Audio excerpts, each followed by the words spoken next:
saudades das tabernas, tem saudades dos fadistas, de bota alta e tacão, de casné de ar nas vistas. Tem saudades das tipóias que passavam vai e vem, tem saudades do passado, o poço do Borratem, que bela e bem a seu lado, toda alegre e prazenteira, pois foi ele o namorado dessa praça da Figueira.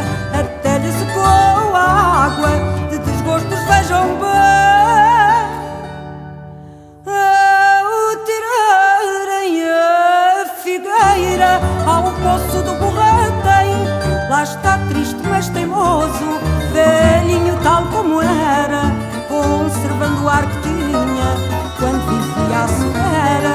Hoje anda tudo apressado, ninguém para o ver bem, mas ele ali continua, o poço do Borratem, que bela e bem a seu lado, toda alegre e prazenteira, pois foi ele o namorado dessa praça da Figueira.